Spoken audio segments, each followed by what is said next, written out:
चलिए दोस्तों, शुरू करते हैं आज का सेशन। टॉपिक नंबर हमारा शुरू होने वाला है 6।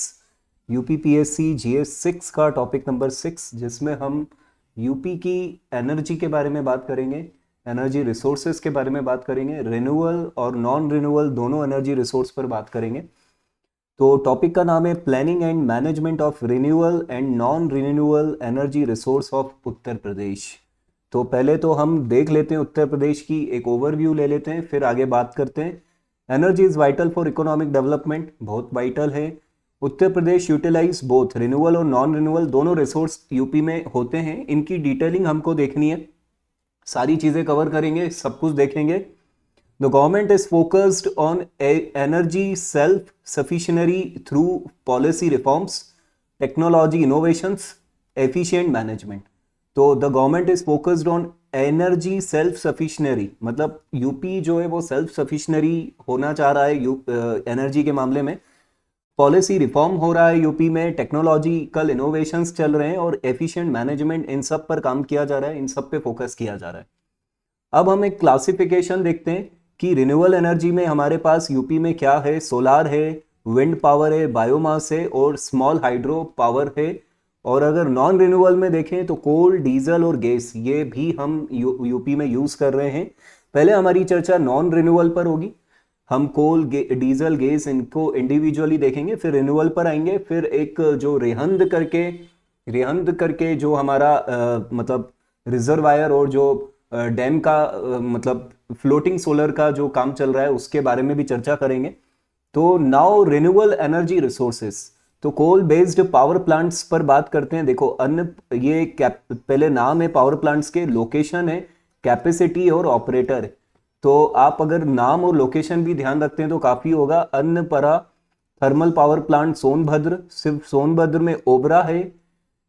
परीचा झांसी में, हरदुंग हरदौगंज अलीगढ़, ललितपुर का ललितपुर, और तांडा Thanda thermal power plant Ambedkar Nagar, और मिरचोराई मिरचोराई थर्मल प्रोजेक्ट मिर्जापुर। तो इस तरीके से यह है। कैपेसिटी इनकी 1980 है, अंडर कंस्ट्रक्शन है, ये अभी एनटीपीसी का है।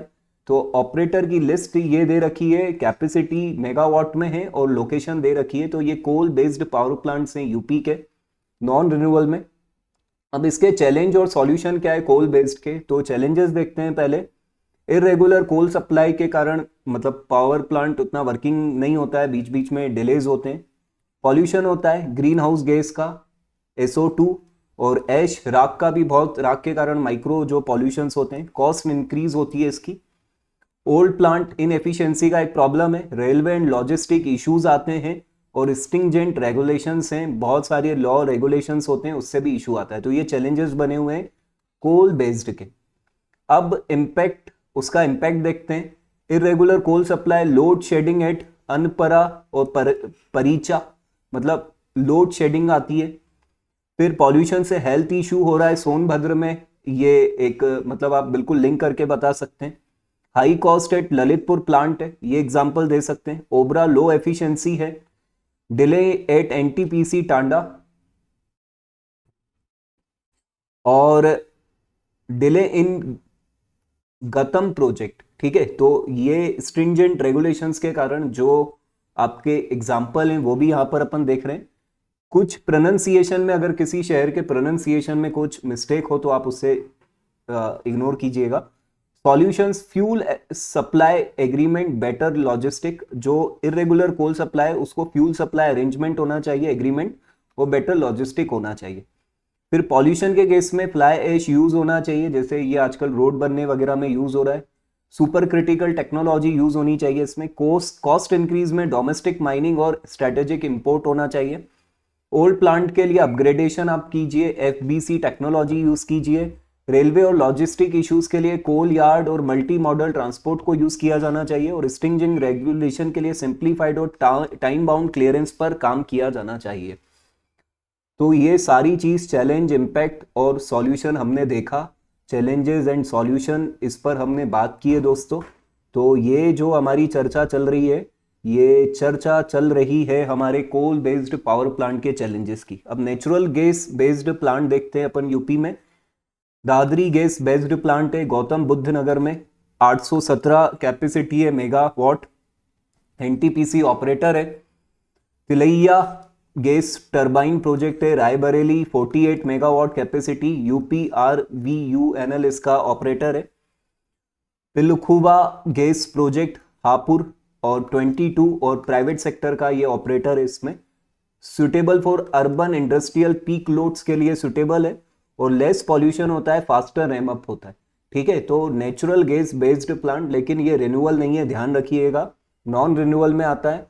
ऑयल बेस्ड प्लांट्स देखते हैं, नरोरा डीजल स्टेशन है बुलंदशहर में, 15 मेगावाट है इसकी, बैकअप के लिए इसका purpose. Kanpur oil based unit है, ये इंडस्ट्रियल सपोर्ट के लिए है। और लखनऊ डीजल यूनिट है, ये लखनऊ में है, ये इमरजेंसी पावर के लिए, मतलब पर्पस है ऑयल बेस्ड प्लांट को हम कम लेवल पे यूज कर रहे हैं। Major issues in non renewal resource, अब ओवरऑल देखते हैं अपन एक बार। फिनाइट रिजर्व्स होते हैं, सबको मालूम है, लिमिटेड है। नॉन रिन्यूअल आर एग्जॉस्टेबल, खत्म हो जाएंगे ये। कोल में रन आउट इन 100 ईयर्स, 100 साल में खत्म हो जाएगा, तो फ्यूचरिस्टिक होके कुछ बड़ा प्लान करना पड़ेगा। इन्वायरमेंटल पॉल्यूशन अपन ने देखा, poor air quality in Sonbhadra, ये रिकॉर्ड में आ रहा है। इंपोर्ट डिपेंडेंस है, 85% oil import cost price instability, जैसे अभी ईरान और जो इजराइल वॉर चल रहा है उसको लेकर एक डाउट बहुत बड़ा अभी क्रिएट हुआ ओवरऑल भारत के लिए, तो यहां पर भी इंपैक्ट आएगा। Fuel price spike due to global tensions, low efficiency है, oil equipment used more fuel, है ना, तो ये प्लांट से जहां मोर फ्यूल यूज हो रहा है हेल्थ को खतरा होता है। Asthma, lung disease, resident near thermal plants affected होते हैं। Pressure on land and water, resource intensive process, ground water depletion in Singrauli, तो ये सब हम देख रहे हैं कि इश्यूज आते हैं। क्लाइमेट कमिटमेंट कन्फ्लिक्ट होता है, जैसे नेट जीरो बाय 2070 जो टारगेट है भारत का, तो इतना सारा नॉन रिन्यूअल एनर्जी को यूज करेंगे तो ये टारगेट हम कैसे प्राप्त करेंगे उसकी चर्चा है। अब रिन्यूअल एनर्जी पर बात करते हैं अपन। टोटल एनर्जी प्रोफाइल जुलाई 2024 का, टोटल इंस्टॉल्ड कैपेसिटी इतना मेगावाट है, रिन्यूअल एनर्जी का शेयर इतना है, और स्टेट ने टारगेट रखा है 15% को शेयर को लाने का, और नेशनल टारगेट है 43.3%। तो नेशनल लेवल से तो हमारा टारगेट कम ही है यूपी में। सोलर एनर्जी की बात करते हैं तो जालौन सोलर पावर प्रोजेक्ट है, तो इसकी लोकेशन खुहाना जालौन, 50 मेगावाट का है। प्रयागराज सोलर पावर प्लांट है, प्रयागराज 50 मेगावाट का है। और एनटीपीसी दादरी सोलर प्लांट है, दादरी में ये 5 मेगावाट का है। तो ये तीन आप जालौन, प्रयागराज और एनटीपीसी ये ध्यान रखो। फ्यूचर सोलर प्रोजेक्ट है, जालौन सोलर पार्क है, Mata Tila dam floating solar है, और अयोध्या सोलर प्लांट है 40 मेगावाट का। तो ये फ्यूचर के प्रोजेक्ट्स भी ध्यान में रखिए। इंस्टॉल्ड सोलर कैपेसिटी 3105.59 मेगावाट है, ये 2024 का डेटा है, ध्यान रखिए। यूपी का टारगेट है 22,000 मेगावाट का, 22,000 मेगावाट का टारगेट रख रखा है सोलर प्रोजेक्ट्स के लिए। अब सोलर के लिए स्पेशल प्रोग्राम्स क्या चल रहे हैं? Solar cities 20 cities, Lucknow, Varanasi, Agra, Ayodhya etcetera, ये डिसाइड की गई है यूपी में। रूफटॉप सोलर 302 मेगावाट इंस्टॉल्ड हो चुका है और 12,938 हाउस होल्ड बेनिफिटेड हैं इससे। अभी लोगों में उतनी अवेयरनेस नहीं है, लेकिन धीरे धीरे आएगी तो इधर शिफ्ट होगा। Green energy corridor Bundelkhand region है, 4,000 मेगावाट का पोटेंशियल है, 4,000 मेगावाट का पोटेंशियल है। फ्लोटिंग सोलर की बात करें तो रिजर्वायर्स हैं 9.54 गीगावाट मतलब वाट के, और ये जो है ये भी पोटेंशियल इतना रखते हैं। ठीक है, तो आप इसको ध्यान रखिए। फ्लोटिंग सोलर भी है और सोलर सिटीज में 20 सिटीज को ध्यान में रखना। बायो एनर्जी की बात करें तो 32 प्रोजेक्ट्स है यूपी में, इंक्लूडिंग 24 कंप्रेस्ड बायोगैस सीबीजी जो प्लांट्स होते हैं। 210 ton per day CBG production हो रहा है, इंडिया लीडिंग स्टेट है, ये ध्यान रखना। बायो एनर्जी में जो बायो गैस होती है, आपको मालूम है, जिसे अब हिंदी में गोबर गैस भी बोलते हैं। Subsidies 20 crore for CBG, 30% for equipment, तो ये 30% तक इक्विपमेंट के लिए सब्सिडी गवर्नमेंट दे रही है। इंपॉर्टेंस ऑफ बायो एनर्जी देख लेते हैं। Advantage, utilisation of agriculture waste जो होता है वो इसमें यूज हो जाएगा। ठीक है, फिर ऑल्टरनेटिव रूरल एनर्जी मिलेगी, वेस्ट टू एनर्जी वाला जो फंडा है वो आप यहाँ लिखोगे, बूस्ट टू फार्मर इनकम और लोकल इंडस्ट्रियल सपोर्ट, ये सारे एडवांटेज है।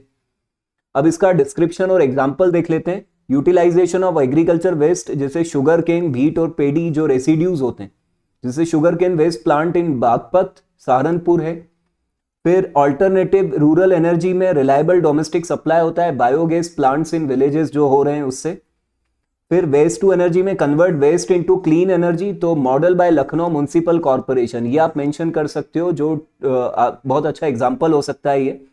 Boost to farmer income from selling agri cattle waste, तो cow dung based biogas in Ghazipur, तो ये गाजीपुर में इसका आप एग्जांपल दे सकते हैं जो गोबर गैस का है बायोगैस में।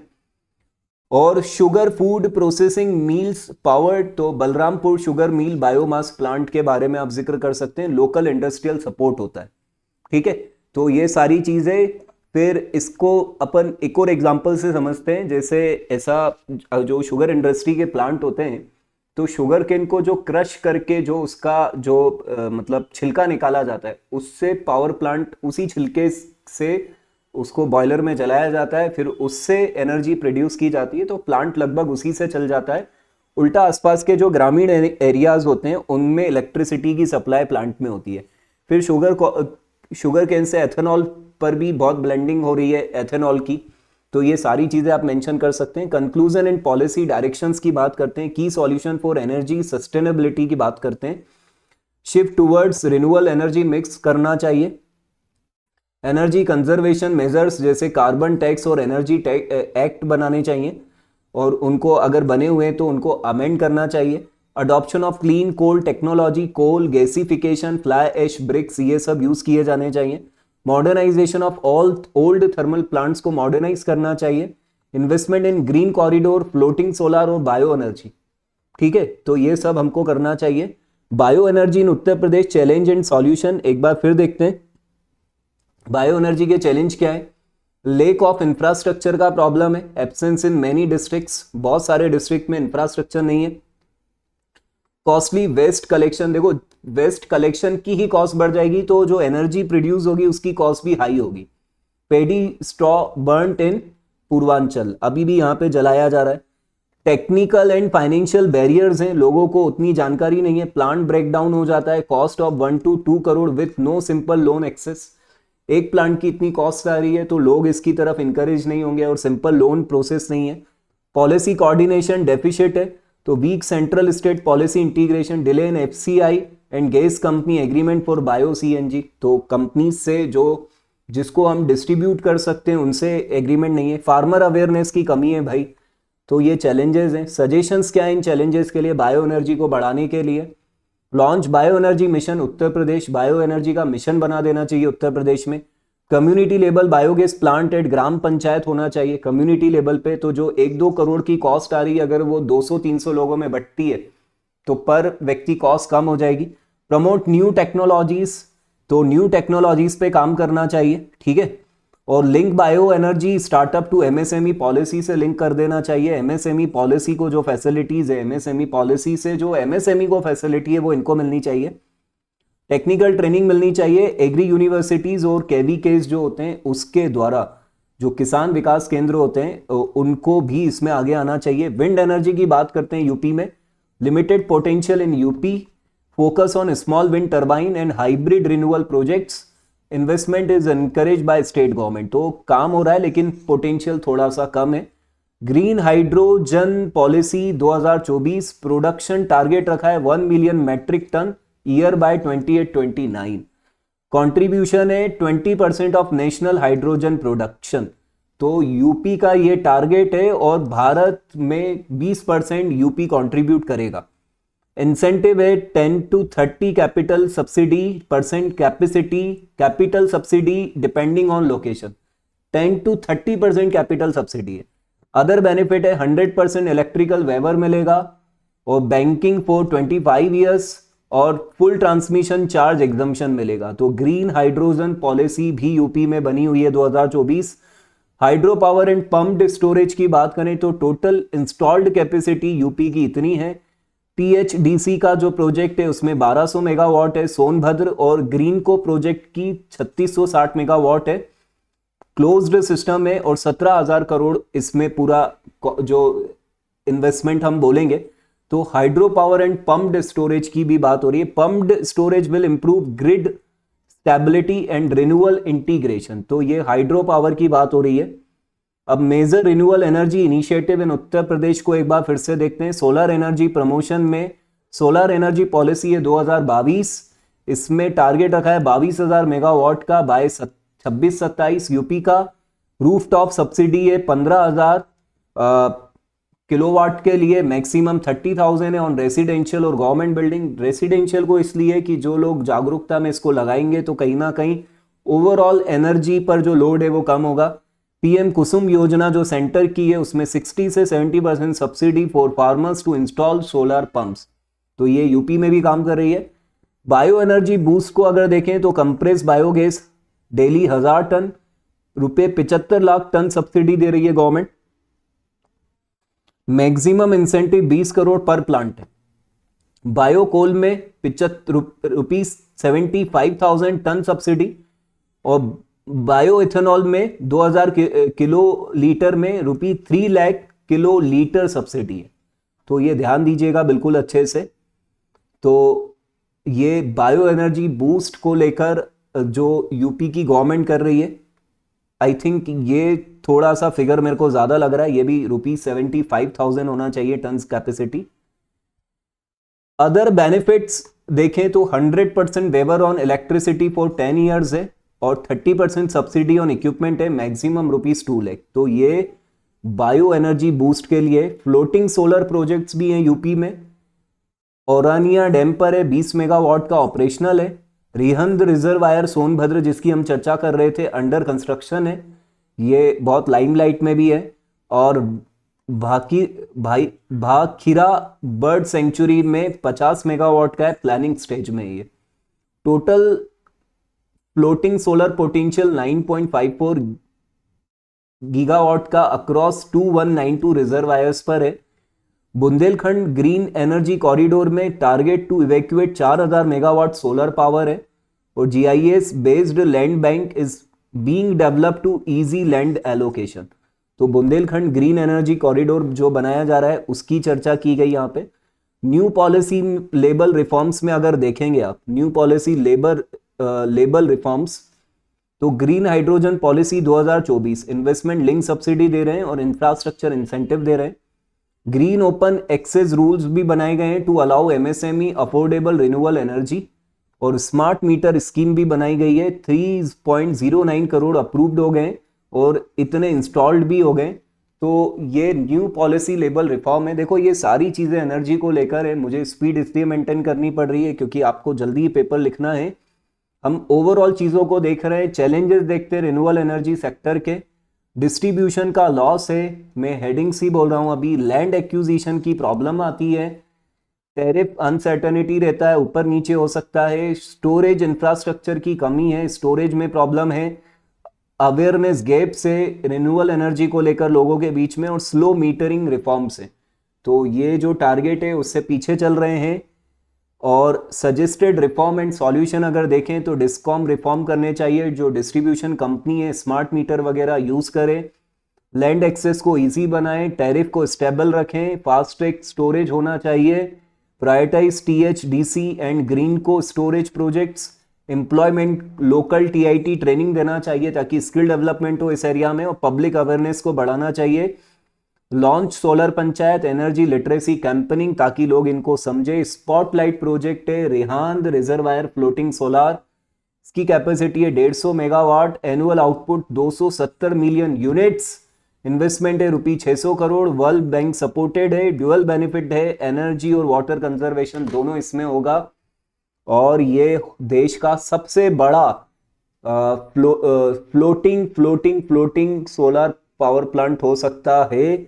ये अभी कार्यरत मतलब बनाया जा रहा है। तो ये रिहंद रिजर्वायर फ्लोटिंग सोलर को आप चाहें तो इंट्रो में भी यूज कर सकते हैं, तगड़ा डेटा आप इधर दे सकते हैं। दोस्तों स्पीड बहुत फास्ट रखनी पड़ रही है ताकि डेटा आपको बताया जा सके। ये आपको एक बार पलटना पड़ेगा डेटा, तब याद होगा। बाकी मेरा काम है सारे एंगल्स को ओपन करना। तो हमने एनर्जी ओवरव्यू देखा था, दोनों क्लासिफिकेशन देखे, रिन्यूअल नॉन रिन्यूअल में कोल बेस्ड के कुछ एरिया देखे, चैलेंज देखे, नेचुरल गैस में ये 3 प्रोजेक्ट्स देखे, ऑयल बेस्ड प्लांट में 3 प्रोजेक्ट देखे, फिर इनके इश्यूज देखे, फिर हम रिन्यूअल एनर्जी पर आए, सोलर एनर्जी पर और बायो एनर्जी पर हमने ज़्यादा चर्चा की है, उस पर पॉलिसी देखी है, चैलेंज देखे हैं। विंड एनर्जी पर ज़्यादा कुछ था नहीं विशेष, ग्रीन हाइड्रोजन पॉलिसी भी है, और सोलर एनर्जी प्रमोशन और bio energy boost floating solar projects भी हैं। बुंदेलखंड ग्रीन एनर्जी कॉरिडोर आप लिख कर आ सकते हो। चैलेंजेस देखे, सजेशंस देखे, ये तो जनरली आप याद कर सकते हो। और फिर रिहंद रिजर्वायर फ्लोटिंग सोलार देखा। तो ये सारी चीज़ें हमने कवर की है। मैं इस सेशन को यहीं ख़त्म करता हूँ दोस्तों।